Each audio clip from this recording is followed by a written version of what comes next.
എന്തുകൊണ്ടാണ് ചിലരെ ആദ്യ കാഴ്ചയിൽ തന്നെ പരിചിതരായി തോന്നുന്നത്? ഇന്നത്തെ ആത്മീയ പാഠം. ഞാൻ രഞ്ജിത്ത്. ജീവിതത്തിൽ ചിലപ്പോൾ വിചിത്രമായ അനുഭവങ്ങൾ ഉണ്ടാകാറുണ്ട്. ആദ്യമായി കാണുന്ന ഒരാളെ കണ്ടപ്പോൾ നമുക്ക് തോന്നും, ഇദ്ദേഹത്തെ എവിടെയോ നാം പരിചയമുണ്ടല്ലോ. ചിലരോട് സംസാരിക്കാൻ തുടങ്ങുമ്പോൾ വർഷങ്ങളായുള്ള പരിചയം പോലെ അനുഭവപ്പെടും.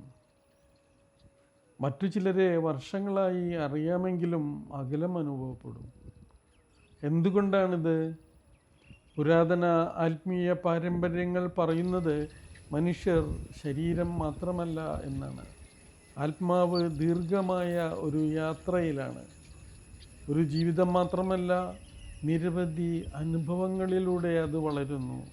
ആ യാത്രയിൽ ആത്മാക്കൾ പരസ്പരം കണ്ടുമുട്ടുന്നു, സഹായിക്കുന്നു, പഠിപ്പിക്കുന്നു, വീണ്ടും വേർപിരിയുന്നു, ചിലപ്പോൾ വീണ്ടും കണ്ടുമുട്ടുന്നു.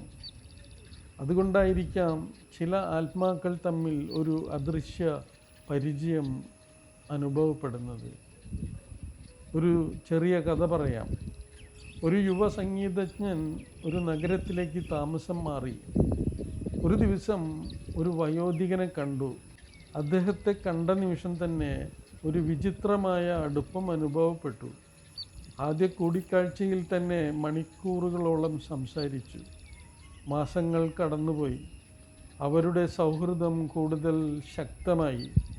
ഒരു ദിവസം യുവാവ് ചോദിച്ചു, എന്തുകൊണ്ടാണ് അങ്ങയെ കണ്ടപ്പോൾ തന്നെ എനിക്ക് ഒരു പഴയ സുഹൃത്തിനെ പോലെ തോന്നിയത്?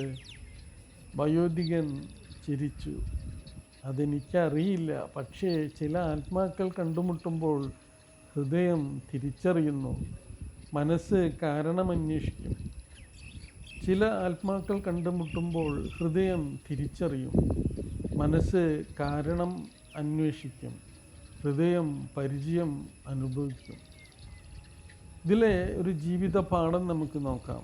എല്ലാ കൂടിക്കാഴ്ചകളും യാദൃച്ഛികമാകണമെന്നില്ല. ചിലർ നമ്മുടെ ജീവിതത്തിലേക്ക് വരുന്നത് ഒരു പാഠം പഠിപ്പിക്കാനാണ്. ചിലർ ഒരു വാതിൽ തുറക്കാനാണ്. ചിലർ ഒരു അനുഗ്രഹമായി എത്തിച്ചേരുന്നു. മറ്റു ചിലർ ഒരു പരീക്ഷണം പോലെ കടന്നു വരുന്നു.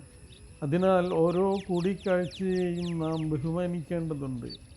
ഓരോ മനുഷ്യനും ഒരു സന്ദേശവുമായിട്ടാണ് വരുന്നത്.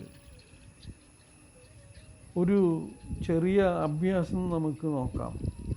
ഇന്ന് നിങ്ങളുടെ ജീവിതത്തിൽ ഏറ്റവും വലിയ സ്വാധീനം ചെലുത്തിയ 3 ആളുകളെക്കുറിച്ച് ഓർക്കൂ.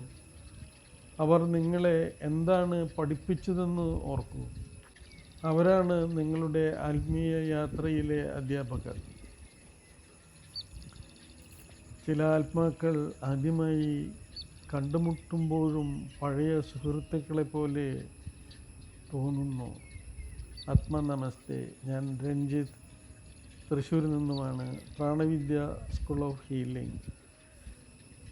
I am a student of Mahatma Choa Kok Sui in Ma Charlotte. ഞാനിത് ഈ ചെറിയ കഥകൾ തയ്യാറാക്കുന്നത്, ഈ ആശയം തയ്യാറാക്കുന്നത് Helena Petrovna Blavatsky, respected Helena Petrovna ബ്ലാവുസ്കിയുടെ ദ സീക്രട്ട് ഡോക്ട്രൈൻ എന്ന ബുക്കിനെ ഉദ്ദേശിച്ചാണ്.